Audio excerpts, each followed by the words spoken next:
Have we witnessed Edge's last match ever, or just his last match in WWE? Interesting what we saw on the show tonight. Celebrating 25 years of Edge in WWE. And they closed out the show with making you feel like we might have just seen the last of Edge, at least in WWE. We'll dive into that. We'll dive into the unfortunate news surrounding AEW's Cash Wheeler today, and we got the rest of the show we got to get into. Welcome to Smack Talk here on the Sportskeeda Wrestling Facebook page and the Wrestle Binge by Sportskeeda YouTube channel. Thank you guys so much for joining us here today. Make sure to get your comments in for Dutch. Make sure to get your questions in for Dutch. We'll answer as many of them as we can throughout the show. Does anybody know if super chats are working this week? If they're working, send them in. That's the way to guarantee that you'll get your comment read. Raju, hopefully if you're in the chat, you can let me know if those are actually working, and I'll send the message over to our fine folks. Dutch, how are you doing this Friday evening? I'm doing damn good. I sit down. I watched the show, and it wasn't a bad show. I mean, we'll talk about it during the time allotted here, but not a bad show. So I'm thinking about WWE show as compared to an AEW show. The production is not even comparable. I mean, WWE just literally blows them away when it comes to production. Hey, what's the third guy on the table? What's his name? You got Kevin Patrick, who's in the lead chair, Michael Cole, and then Corey Graves. Oh my God. I don't know if I can listen to him for the three men, I always hated three men because I think they step all over each other. And it's just constant. And they're not promoting a lot of stuff when they're talking. They're just talking. I mean, settle down, guys, and let me enjoy the show. I watched the show a long time ago. It's from England. They had one announcer. But the match that he called, you could enjoy them. Because when they do something, instead of saying, "Oh, a tremendous clothesline," well, you just saw it. You know you saw it the same way he did, but he would let it sink in, let it breathe, then he'd go back to calling the match. I enjoyed that. Yeah. But not on SmackDown. Hell, they're not going to let you have a second. Well, and that's where I think sound in it. And that's where I think it's too much. Sid, right? Did he interrupt me? He just jumped all over me, didn't he? I was talking, all of a sudden, here he comes. Okay. Pretty sure he did. Go ahead. I'm sorry. This is why I've always hated the three-man booth. So, I'm going to go ahead and I'm just going to remove Dutch from the equation here. Just real quick. He took me out. I'm kidding. Come back. Passage.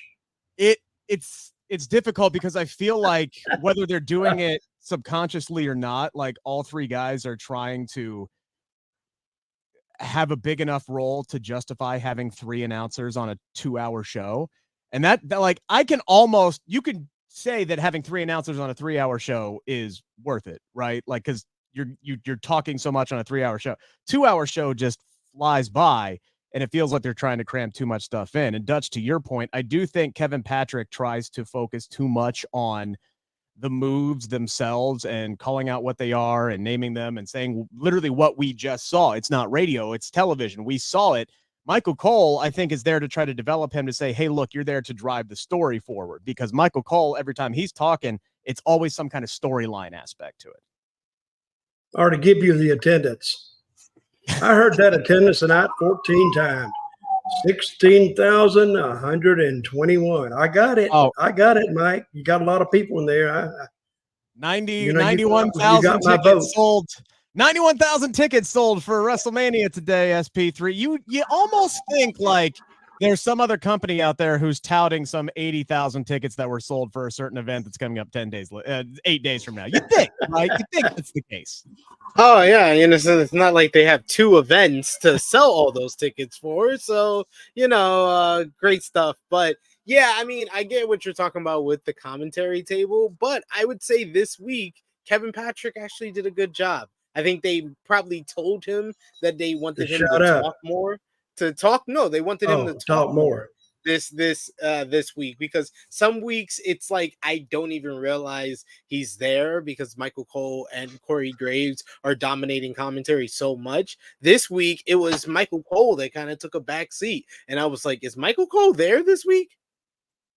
But don't you miss guys like Bobby Heenan and Jerry Lawler? I mean, they were the color guys, and they would add to it.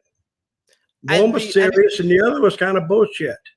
I think the problem with Kevin Patrick is he's trying to be like two different kinds of commentators. He's trying to be Michael Cole, but he's also trying to be Excalibur.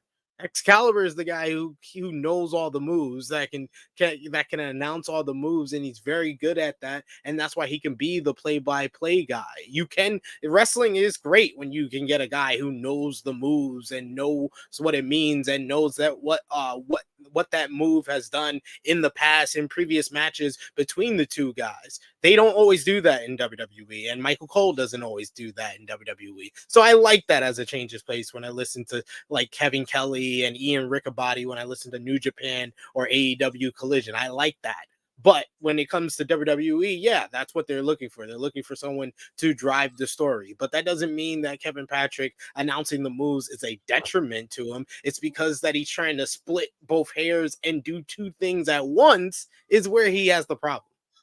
And I also feel like it's taking him a little bit to come out of his shell and show off more of his personality, coming from, a CNN background or a news, background where, WWE does not want you to show your personality.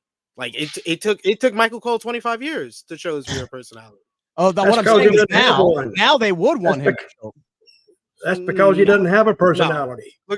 Look at Vic Joseph. Vic Joseph is the prototype. Vic Joseph is a guy who's really good at what he's doing, but he's being reprogrammed to be Michael Cole. Like, that's what they want. They want someone, Michael Cole. They want the Michael Cole that we got for 25 years before we got this Michael Cole. They want that. That's the type of lead announcer that they're building here. Okay, Rick, yes. I want to hear some scoops. Give me some dirt here so we can talk about it. What happened in Orlando 2 weeks ago? I'm not a scoops guy. Let's start off before we dive into that. Okay, before we dive into that, let's start off with the man of the night, because everybody's in the chat, talking about Edge. This was his night tonight on SmackDown. 25 years in WWE. A lot of lead up to this. He made some headlines when he was on, I think it was a radio show or TV show in Toronto, and he made it known, hey, look, this is my last match under my current WWE contract, and he could not say whether it would be his last match, period, right? So he just said, all I can tell you is it's my last match under my WWE contract, and immediately people start thinking, oh, it's a work or this, that, and you know how WWE fans will get with everything.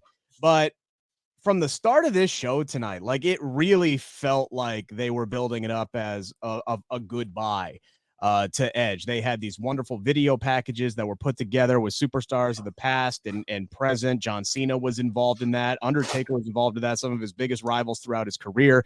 These really nice video packages were put together. And then, just the natural reactions of Edge when he came out to the ring tonight. He's soaking in the adulation of the fans. He's looking around the arena. He's really trying to live in the moment. And maybe that's just Edge being a great performer and trying to sell the moment. But the second they captured Beth Phoenix on screen and she is already bawling and the kids are at the ringside, I'm sitting here, I'm going, oh shit, maybe this is really for real. Maybe this is his final last hurrah here. I thought he and Sheamus had a great match tonight. Great false finishes there with Sheamus hitting the brogue. Edge kicks out. Edge hits the spear. Sheamus kicks out. And then Edge hits the spear as Sheamus goes for the brogue and gets the win. Toronto loved this. They soaked it up tonight. SP3, let's start with you. What did you think about Edge's performance tonight? And do you think we've seen the last of him in WWE? Do you think we've seen the last of him in pro wrestling? Or do you think he comes back? I think there's three options. They're all on the table right now. I think that this matchup tonight was great. I thought it was a great way to close out the show that I was kind of in the middle on before the main event, but this made it a thumbs up show because this was kind of what they were building the show around. So this had to deliver for it to be a thumbs up show, and it definitely did. And I wouldn't even say like Beth Phoenix and all of that during the matchup. I knew that this was going to be Edge's last WWE match. Is when they did that video package where Kevin Owens said, "When you came back, you were one of the guys that I wanted to wrestle." When he said that, I was like, "Oh, okay." Y'all are basically telling us that this is the last one. This is the last one for WWE. That's for sure. That's what I believe. I think that is his last WWE match for now. I don't know if it's his last WWE match ever. I think it's his last WWE match for now. And no, I would not be surprised if he showed up in AEW. And no, I would not be surprised if we start hearing reports that there is some type of pact between Adam Copeland and another person we're going to talk about, and Dax Harwood, and the best heel in the business, Christian Cage, to do Edge and Christian versus FTR. I wouldn't be surprised. That's all I'll say. Frantic World asking you guys think Edge, aka Adam, will pop up at AEW All In London. I feel like that might be a little too soon. Christian's not on the card as of yet, right? At this time, he's not on the All In card that we know about. Obviously, Dax and Cash are for the moment, but that's now up in the air. So I would say it's too soon for All In. Although if you would, Tony Khan would definitely quell some of the concerns of this show doesn't feel big enough if frickin' Edge walked out there and made his AEW debut in front of 80,000 fans. Dutch, what did you think about the match tonight and the possibility that Edge might be done in WWE? Great build up.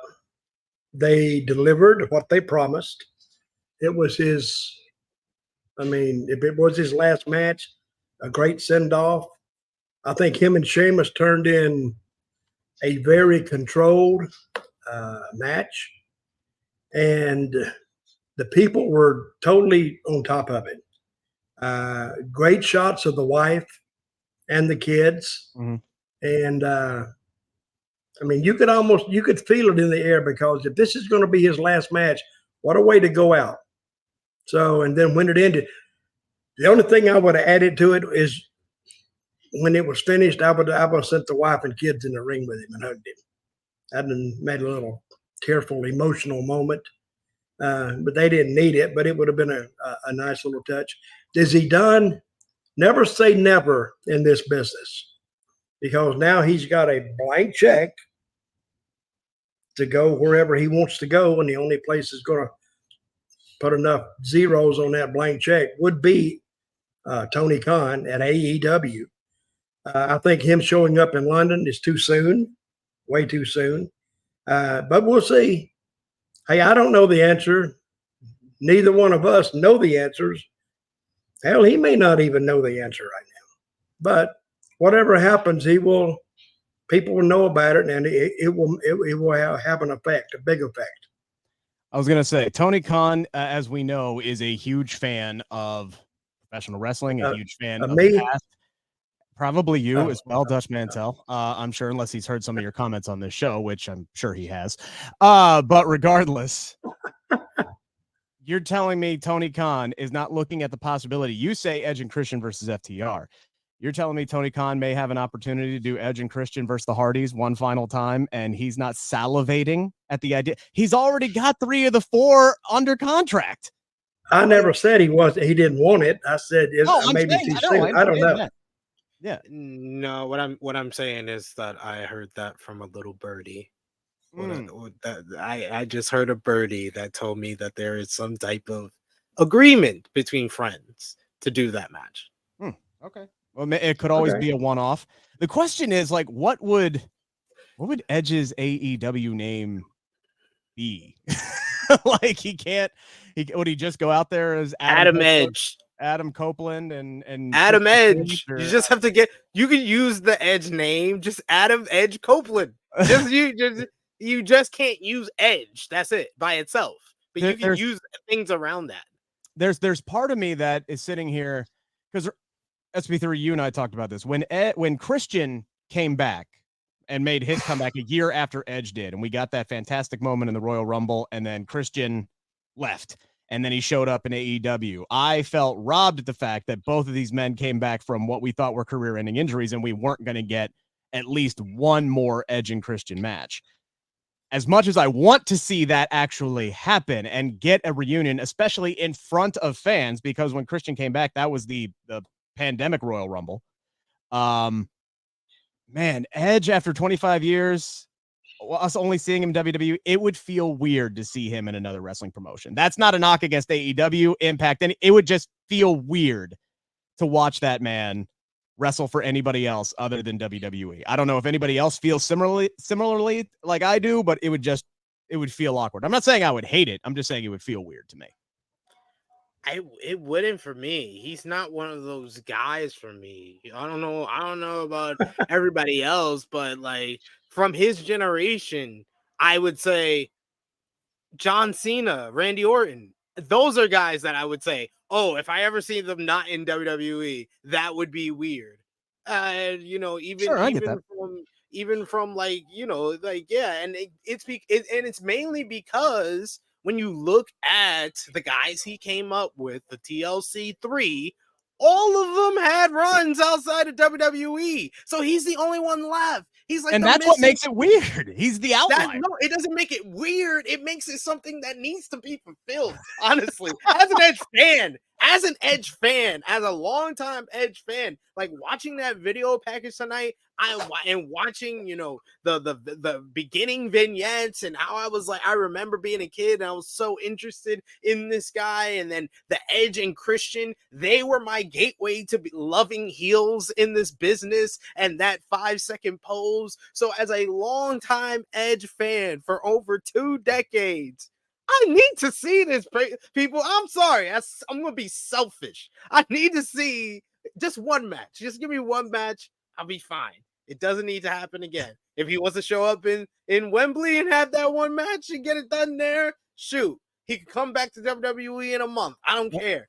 But Michael Collier. Well, the name of the business is professional wrestling. And if Tony Khan waves some figures in front of him, he'd be an idiot not to take it. Yeah. So, and screw my feelings if it feels weird or not. He doesn't care. You get over that weirdness in about 10 minutes. Sure.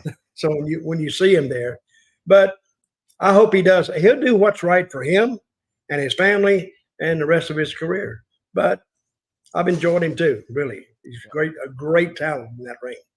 Cole Ashley Richards saying he has no reason to go to AEW. He has many reasons to go to AEW, that fat check being one of them, but two, the fact that the man's done literally everything that he could ever hope to accomplish in the professional wrestling business. If he wants to just go have fun with his buddies in the one place where it's actually possible to do that, if he wants to wrestle with Christian again, if he wants to wrestle FTR, if he wants to wrestle Matt and Jeff Hardy again, guys, there's only one place that he can do that, and it's not in WWE. Dax and Cash signed for 5 years, and they're saying that's their last one.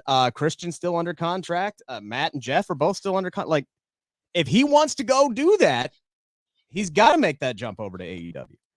Now, of course, the future of Cash Wheeler, unfortunately, may be in question, or at least the immediate future of Cash Wheeler. Now, I saw a lot of people today going, the first thing out of a lot of people's mouths were, is he going to be at All In? This is a big major match. Is he going to be at All In? Let's pump the brakes on that, right? Because there's some other like real world ramifications, some real world shit that is much more important than whether or not a professional wrestling match is going to take place. But it was kind of shocking today, broken by the Orlando Sentinel first, that Cash Wheeler was arrested and arraigned in Orange County, Florida today on a charge of aggravated assault with a firearm. Now that sounds extraordinarily bad, right?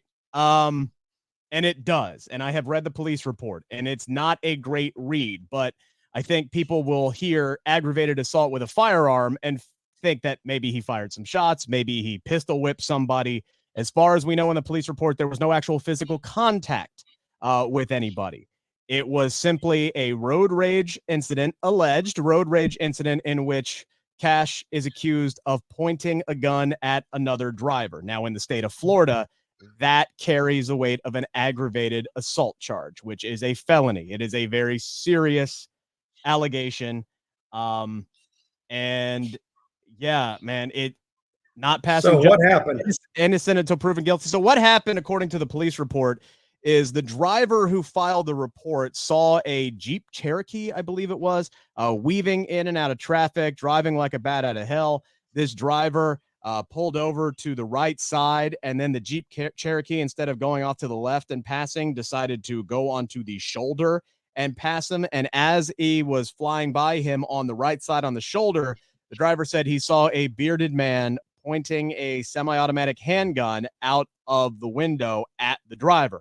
The driver obviously slammed on the brakes, slowed down to get out of the way of that, and they both just happened to get off at the same exit. Driver took the license plate shot and then filed the police report, and, you know, cops did their investigation, and ultimately it led them to Cash Wheeler. So those are the accusations. Obviously, very serious accusations. Thankfully, nobody was injured, and this wasn't any worse. But innocent until proven guilty, Dutch. But this is this is coming at a terrible time, and it's serious charges he's facing.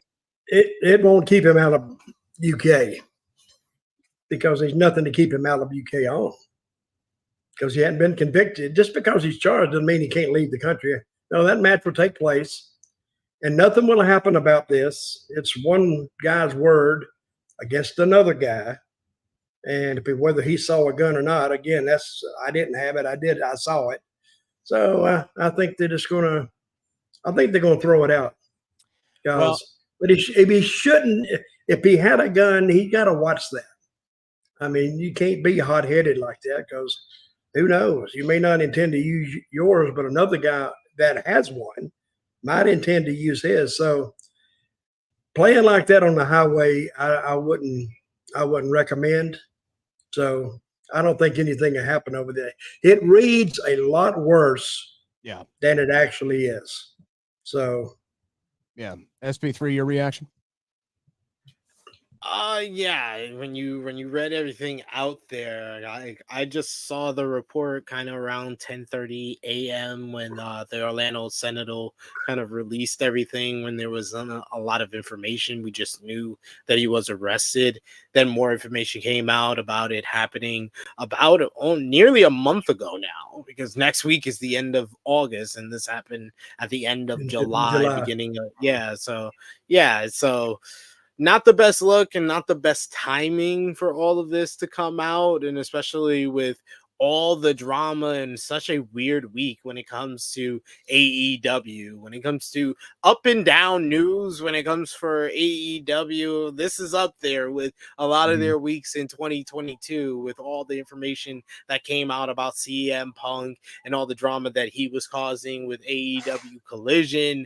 Then you got all of that. Then you got also All In selling 80,000 tickets, becoming the highest gate ever for a European show in wrestling history. So they have good news, they have bad news, and then they have this, which is just looks like a monstrosity. If it can go wrong, if he gets charged with anything, he can be denied to go out of the country. That is the fact of the matter. It can happen. It is a possibility. Do I think it's gonna happen? No. Am I hoping it's gonna happen? No. I want to see this match go down. This is one of the two matches the show has been built around. So this would really kind of just and they already have been behind the 8 ball already with All In, with all the injuries and people not being able to show up early on in the build, and why the build has kind of felt kind of haphazard, and why this past week's Dynamite was just angle bonanzas,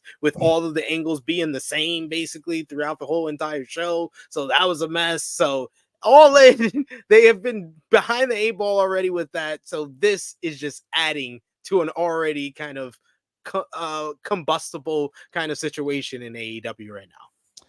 Yeah, when I read the police report this morning, honestly, I felt like I was going through deja vu because for those of you who don't know, my main job is as a news anchor and reporter in Cincinnati, Ohio.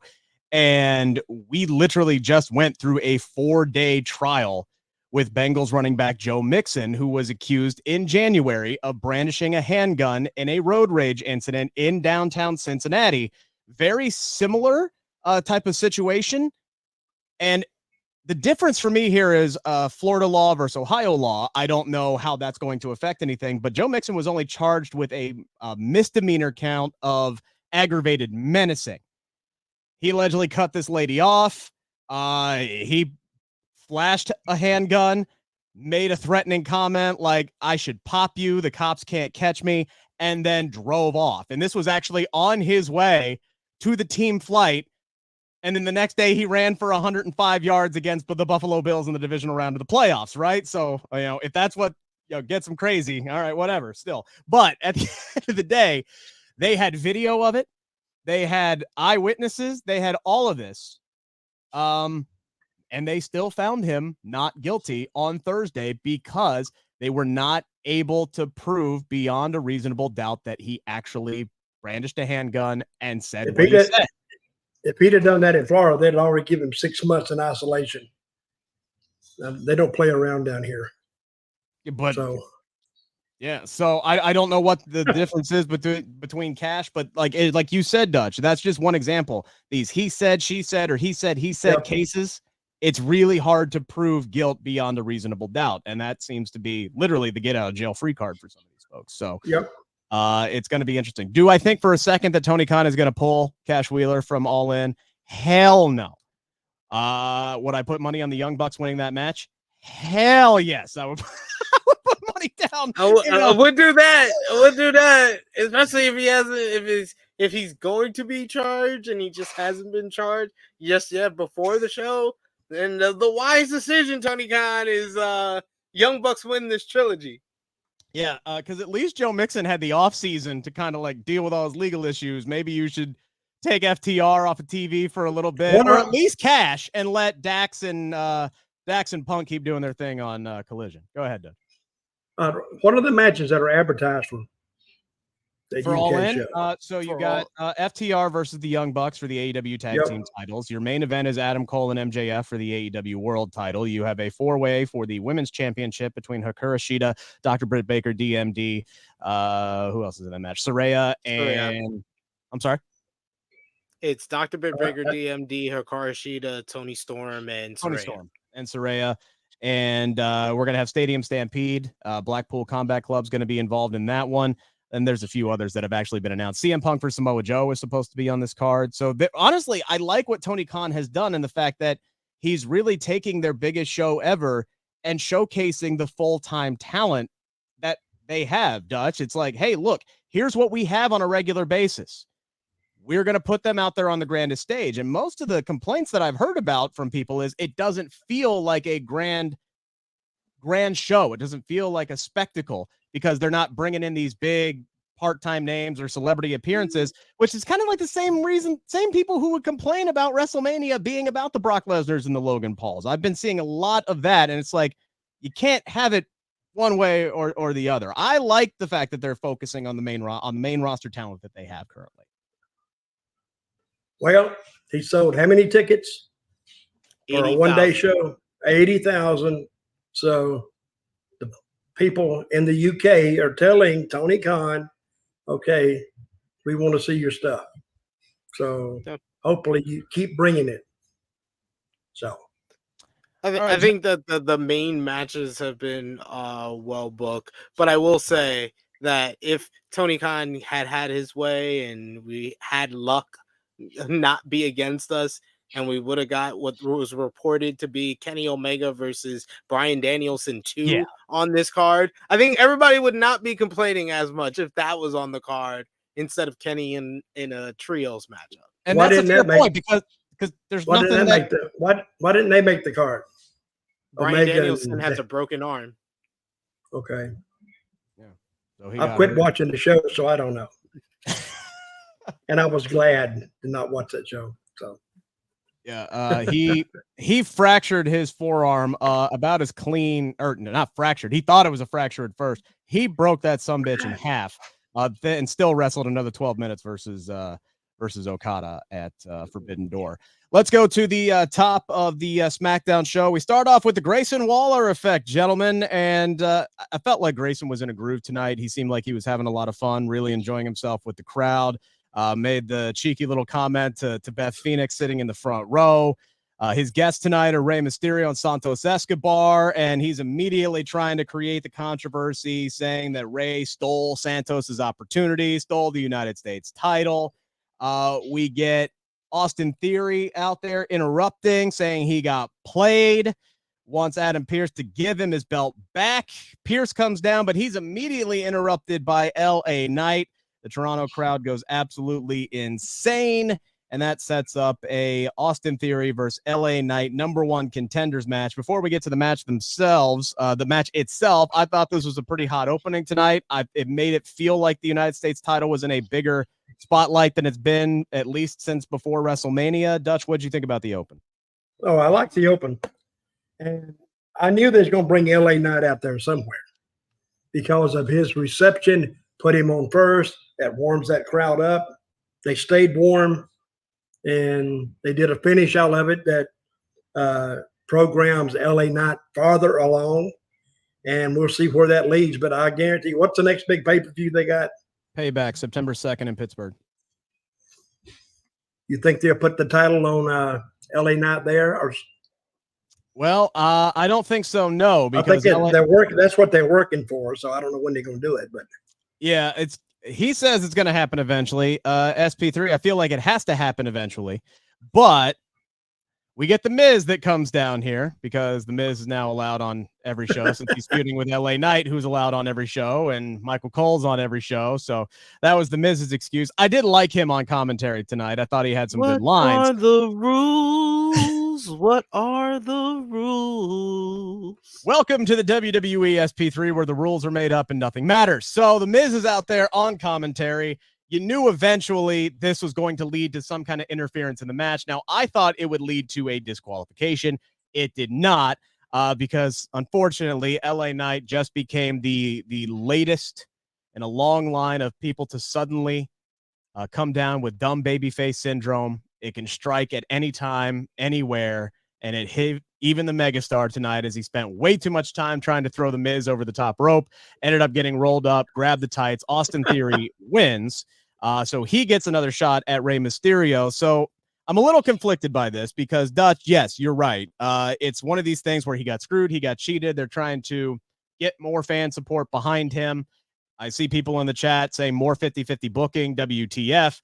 At the same time, I'm sitting here and I'm watching this opening segment and I'm going, okay, there's some options here. They could do Grayson Waller and Rey Mysterio. They could do Santos Escobar and Grayson Waller. There's a lot of options surrounding the United States Championship. And then SP3, by the end of this match, we're right back to Rey Mysterio and Austin Theory again, and Austin Theory challenging for the United States title. Now, that may change, but as of right now, this match, after a great opening promo segment, felt very paint by numbers.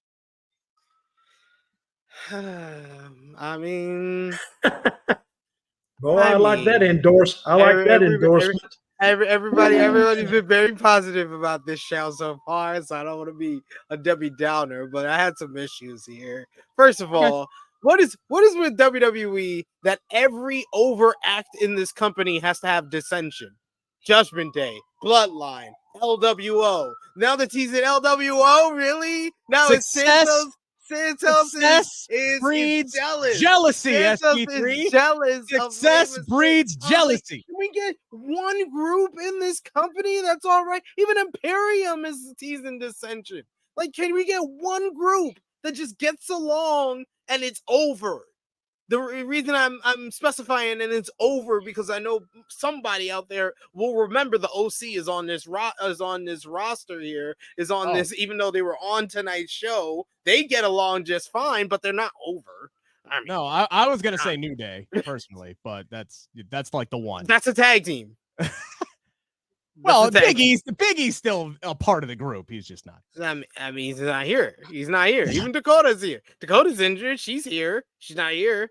Damage Control, they don't get it. They teasing dissension. You didn't hear commentary tonight. They were saying, "Oh, people are saying Bailey's jealous of Io." I was like, every group that's over, literally, they have to tease dissension. I was like, Jesus Christ, that's a trope.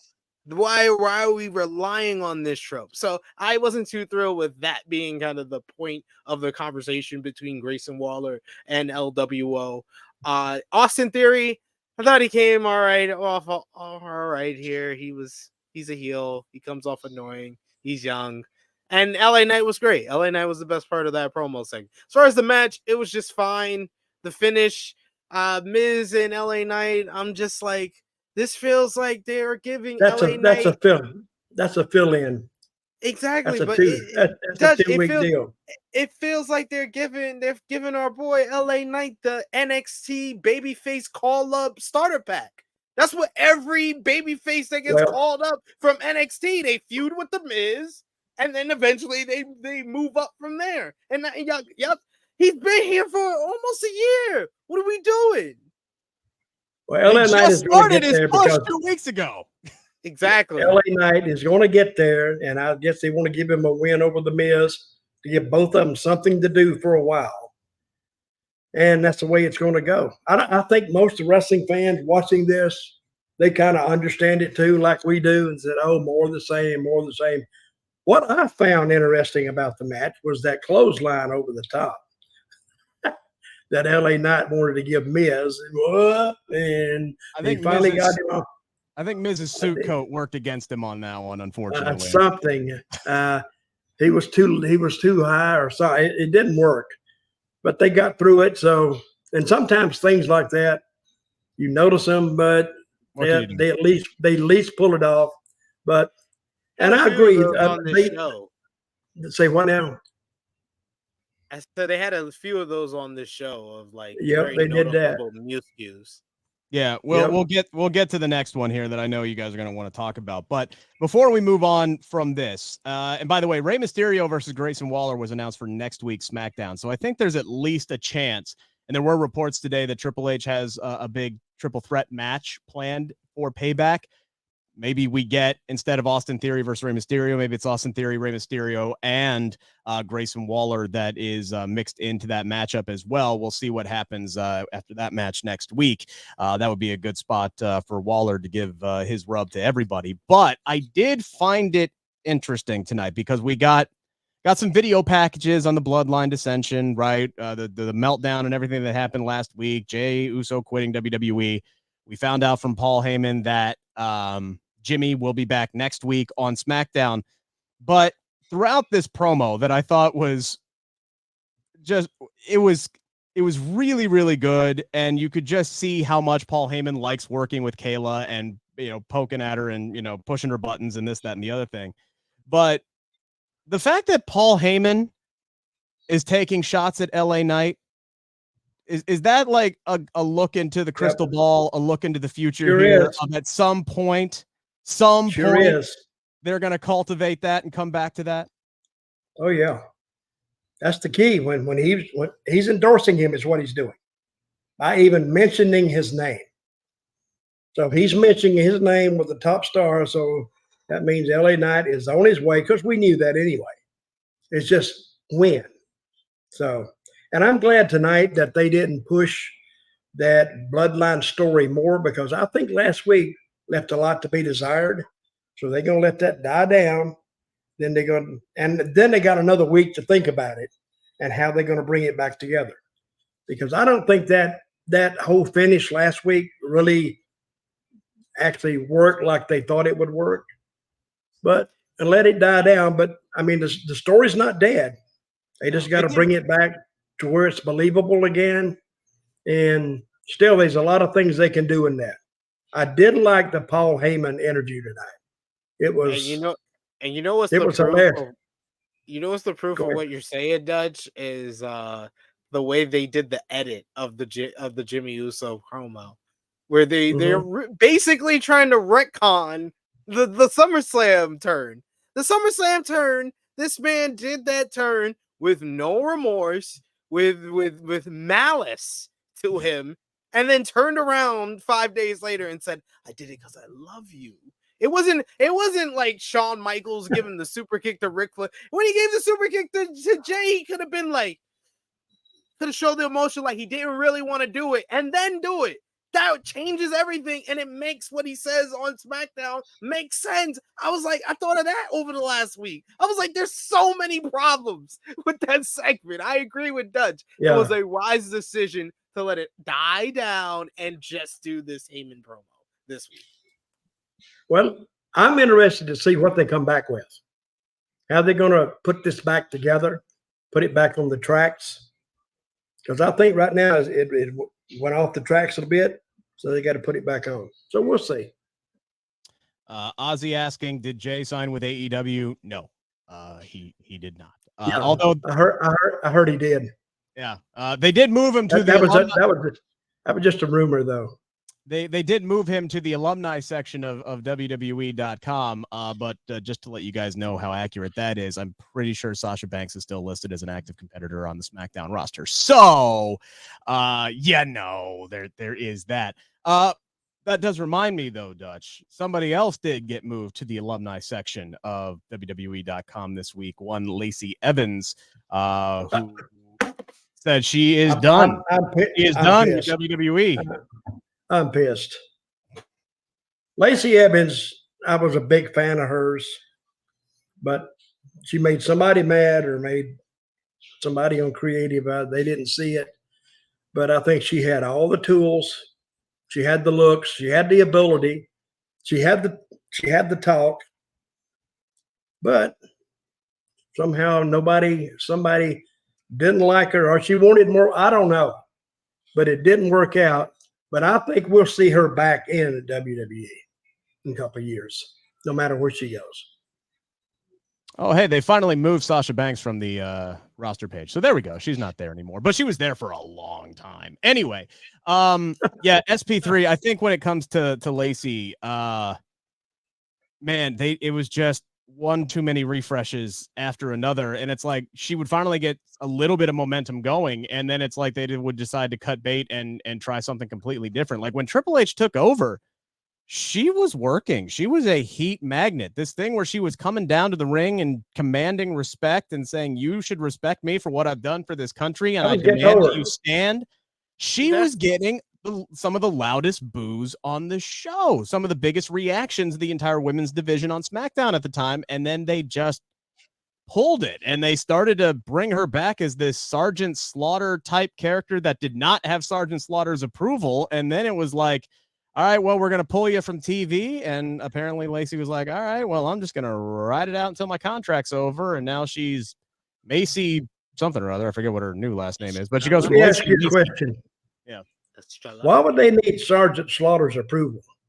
They don't need it, but no, why would that be important? Fan perception, because you're going to have fans that are going to hate it. To me, I'd have brought Sergeant Slaughter in for one or two shows anyway. They either tried or they didn't. I forget that. I think maybe he said in an interview afterwards, like, they never even approached me. And I think it's a respect thing. If you're going to basically give somebody else their, especially Sergeant Slaughter, ask the damn. They gave her the Cobra Clutch. That was the other thing.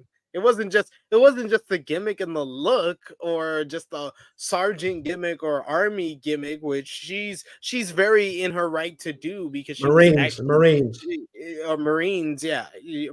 She actually served, so she's very in her right to do that. But it's the fact that she's doing the Cobra Clutch. That's the kind of the cherry on top of, you have to have Sergeant Slaughter like sign off on it in some way.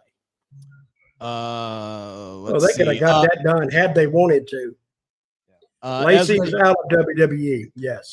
That's as of what we know for sure. Yes. Now, WWE is not outright confirmed that she is gone, but a Fightful Select report today did say that a memo was given out to the creative team that they no longer have access to Lacey Evans. So I don't know if they're trying to bring her back. I don't know if she's got a non-compete. I don't, whatever. But she is out there promoting herself as former WWE superstar. She has changed her name to Macy Estrella on Twitter and all of her socials. So it sure looks that she's going to be trying her hand elsewhere and is now out of WWE.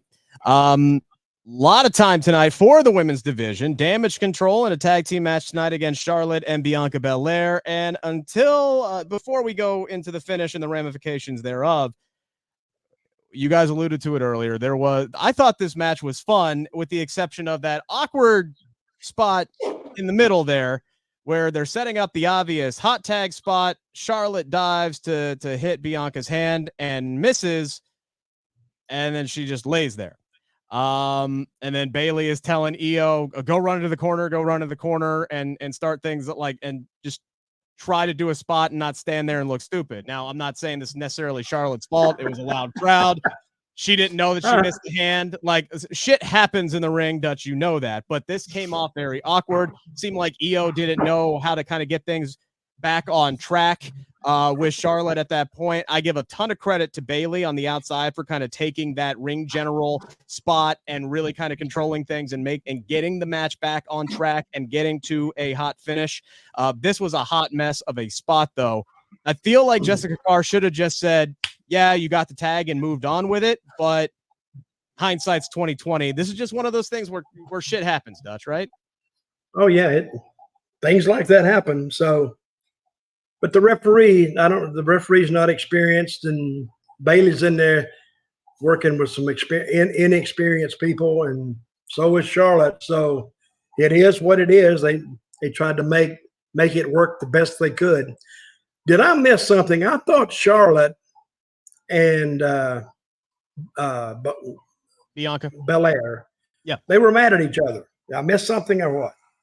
Thought they were trying to kill each other. Baby faces, Dutch. They're both baby faces. I got that. Now they're like they're one of those respectful teams that likes each other now, apparently, after they've gone to war with one another, or at least that's what I'm left to assume here. But you see, now wait a minute. If they had left Lacey alone and give her what she wanted, and then let her be the damn kind of the super heel, they would have had somewhere to go. Lacey, how big is she? How tall is she? She's pretty tall, right? I want to say 5'10", 5'11". I don't know. I can look it up. This is highly Googleable. Yeah. 5'8". Don't lose Google. She's 5'8". How much? 5'8". She's my height. How tall is Charlotte Flair or Bianca? Charlotte's taller than me. I know that. At least with high heels, anyway. Oh, great stuff. Great. Charlotte's 5'10". Bianca's shorter than me. I know that. Bianca's 5'6", 5'7". So there you go. Okay. But anyway, that's one reason I didn't want them to lose Lacey, because she could go in there and match up against the girl. Plus, carry heat into the ring. I think she was the heel, but we're through talking about her now. We're through, so let that go. But anyway, the match was okay, and that's all I can say is that it was just an okay match. Now, SP3, there's two things that bother me from a creative standpoint from this match, because like I said, opening was fun, the ending was fun, the middle was a cluster F, but it is what it is. Sometimes, again, shit happens. But from a creative standpoint, the fact that suddenly Charlotte and Bianca are so just, I'm not going to sit here and say they're lovey-dovey with one another, but they're okay with one another, right? There's it seems to be like there's no rivalry. They're lovey-dovey. Like they were smiling at the end. Okay. So they're all happy and palling around and everything is great between them suddenly. This is the first time we've seen them since SummerSlam. And then why the hell is Damage Control losing this match? Death, taxes, and Triple H booking his new women's champions to lose to a team that has wrestled twice together and are supposed to be rivals. I have major creative issues with this match. Yep, I do too. Because this match wasn't very good, because it felt like they were stuck in a matrix. Like there was a problem in the multiverse, and the multiverse just frozen for a second, and Io then figured out how to get the multiverse back. because everything just paused. I was like, what the hell just happened here? And Yeah, then exactly. the finish was just like, the finish came out of nowhere too, where you didn't even get like the hot tag into like the comeback and stuff. It was just, you know, big boo into the KOD 1, 2, 3 right after the tag to Bianca. Bianca didn't even have a comeback. Bianca did 2 moves and won the matchup. That was it.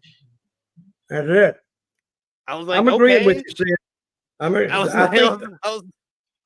don't know who put the match was put together the best it could be, I guess, but they have too much of the outside influence. I think a lot of people look at it like I did. Wait a minute, I think you're supposed to kind of have some dissension with each other. Now all of a sudden they're teaming up. I don't get it. I don't at all. So hell, SP3, Bianca, and Flair, they were the only group on the show tonight that didn't have any dissension between them. Apparently so. Should. Yeah. What the hell? The Queen ST is the best women's tag team in the business today, apparently. I like Belair and Flair. I'm a sucker for a rhyme, but anyway, that's corny. You're not Ian Riccaboni. Here's the other thing: Belair and Flair. I like it. Keep using it, Rick. That was Michael Cole who said that one. Anyway, Michael Cole likes to drop his raps on SmackDown, which does give me more appreciation for Ian Riccaboni. Here's my other issue with this match, SP3. Io Sky was the fourth wheel in this match. She came off as the I don't know how else to say this off top of the least important superstar in that match, which she should have come off as the biggest, and she should have won this match. They needed to start off her women's title reign strong, and they did not. Now, you had Bayley introduce Io Sky and say, you're new women's champion and this, that, and the other thing, but it was Bayley who took control of the match. They obviously wanted to put Bianca and Charlotte over, but, I mean, Io... It's making me wonder if Io Sky, as long as she is still in damage control, which Bayley is the undisputed leader of, if that's going to hinder how she is viewed and how she is booked as the women's champion. No, I think the presentation that they did very well with the introduction of how Damage Control came out with Bayley and Dakota, and then they gave Io the entrance and she took center stage. And I think, I think you have a point with her kind of being fourth fiddle in the matchup, but they made up for that with the post match with what they did backstage that kind of put her over more, showed her more of a vicious streak for her, reestablishing her as a heel champion. So I think they did good in that. The real issue here, and that no one's going to be talking about, I ain't even see it on Twitter. What happened to Bayley versus Shotzi? I mean, Michael Cole was the one who mentioned it on Twitter. He was like, what if I just ran up to Bayley and said, hey, look out for Shotzi? Yeah, all of a sudden. Like, they just totally scrapped that. The last 2 weeks, it seems like they totally scrapped that. Now that Io's the champion, they've totally scrapped that as a storyline. Yeah. Hell, I forgot. I've forgotten what happened. I know the girl shaved her head after a loss. Is that it? Well, it came out that her sister has cancer.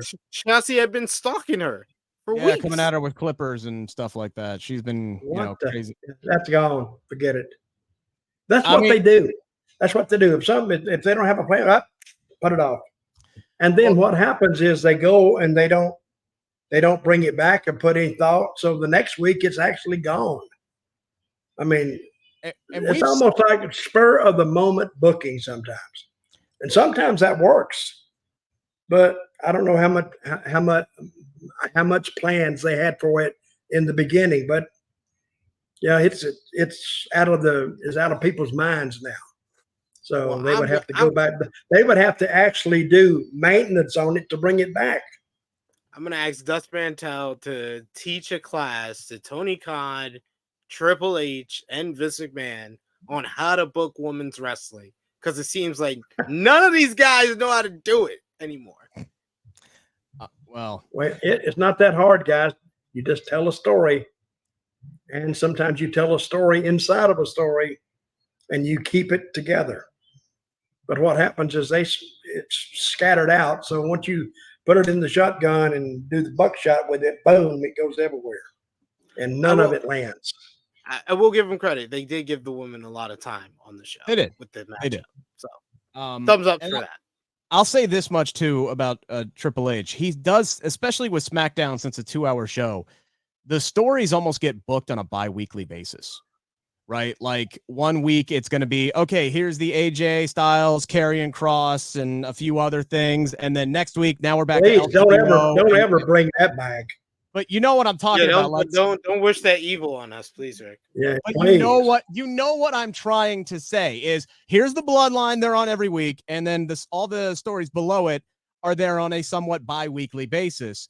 And sometimes we've seen, like, remember that Nikki Cross, Candice LeRae thing that never went anywhere? They would bring that back for like a week, and then it would disappear, and then they'd bring back Nikki Cross like 4 weeks later, and then it would disappear again. So it's like maybe he's just keeping it on the back burner right now, and Michael Cole's comment on commentary was to keep it alive, and maybe we'll see Shotzi at Payback or something. I don't know, but I wouldn't say Michael Cole's comment tonight makes me feel like that's not dead. And what was his comment? What was his comment tonight?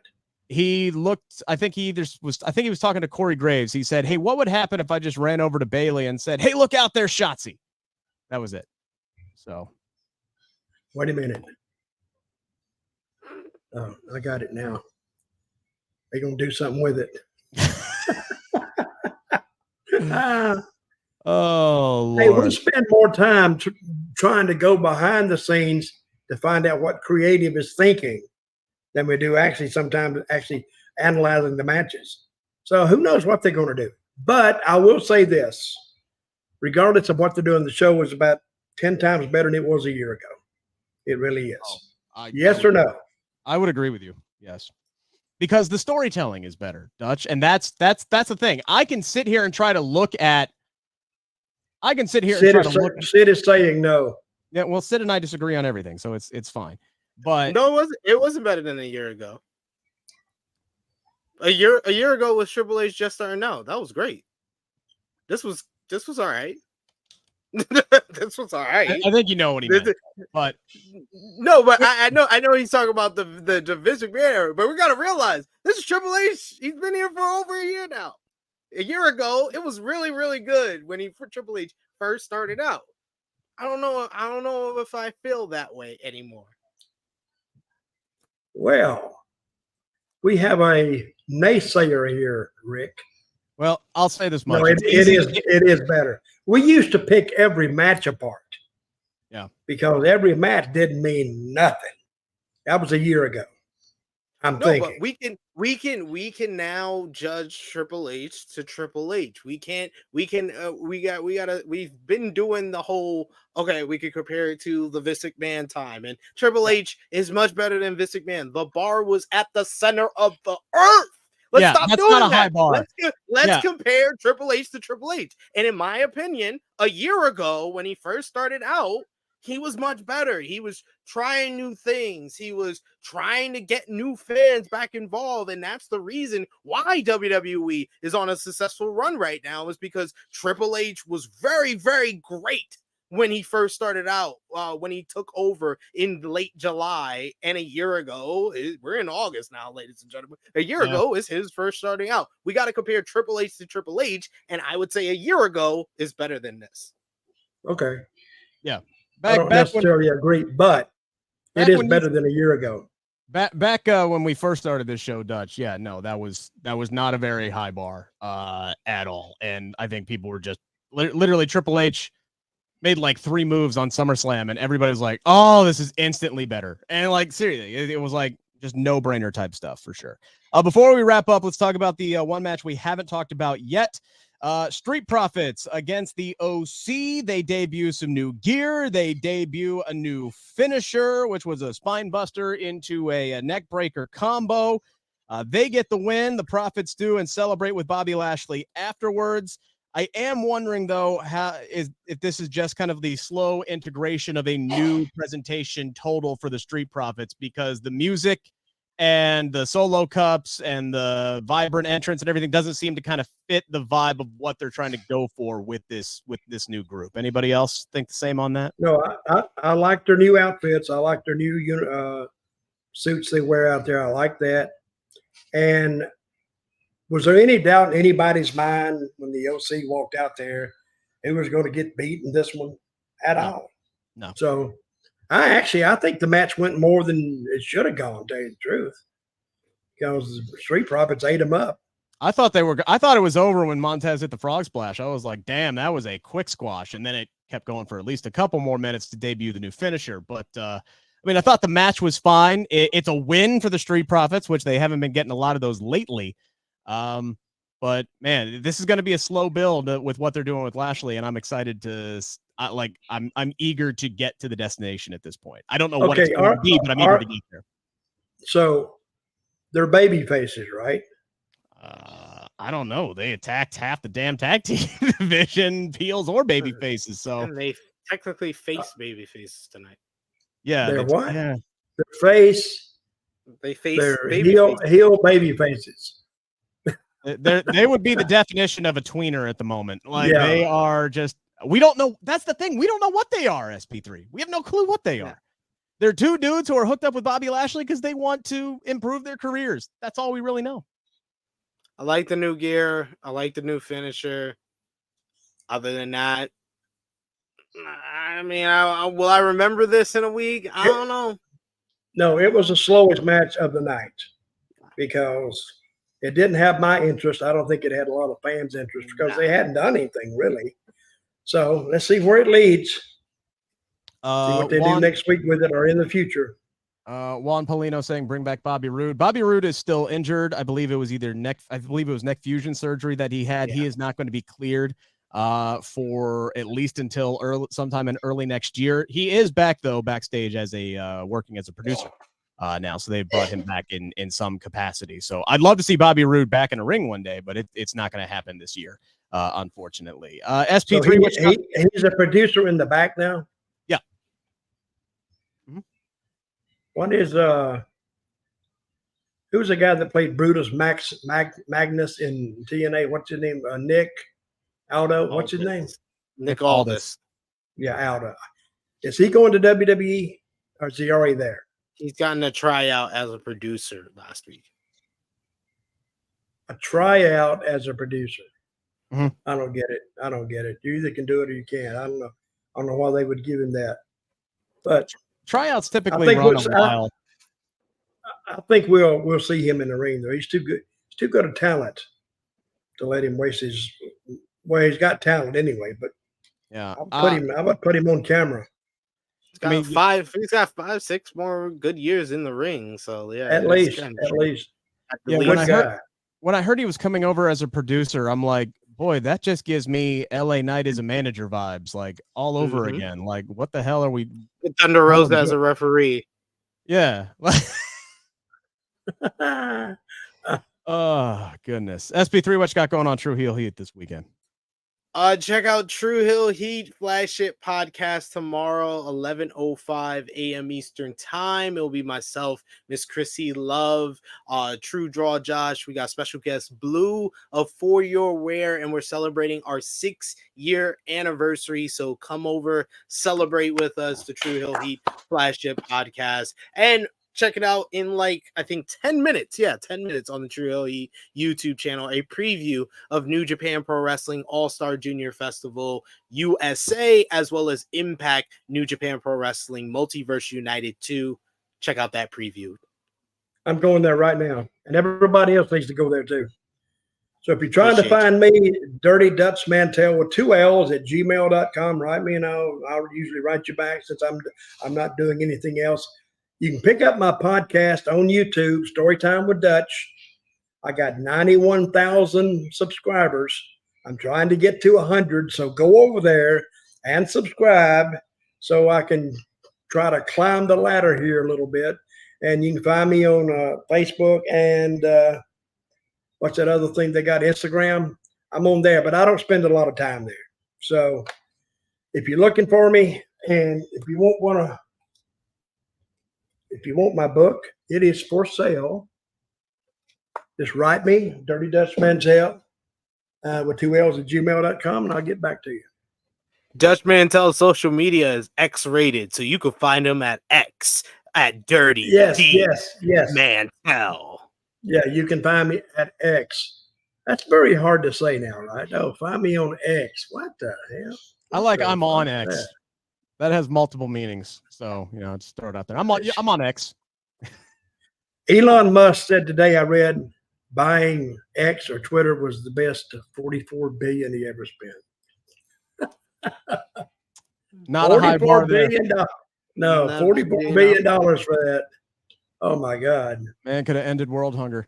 You can follow me at Rick Ucchino, spelled as you see on the screen there. Next week, big week on my social media feed. I'm going to be dropping interviews with all 3 members of the Alpha Academy ahead of Chad Gable's big Intercontinental title match on Monday. And then on Wednesday, I will be dropping a conversation with the remarkable Renee Paquette ahead of All In next Sunday in Wembley Stadium, 80,000 people. And that beautiful card that Tony Khan has put together. We appreciate everybody who has joined us and stayed with us for the entire hour and 5 minutes of this 45-minute show. Thank you guys so much. We're going to get yelled at for going over, but we had so much to get into. Thank you all for all the comments. And sorry I couldn't get to as many of them as I wanted to, but again, we already ran over. Make sure to give this video a thumbs up. Make sure to hit subscribe to the YouTube channel and like the Facebook page as well. Take care, everybody. Enjoy your weekend. We'll be back next week at 10:05.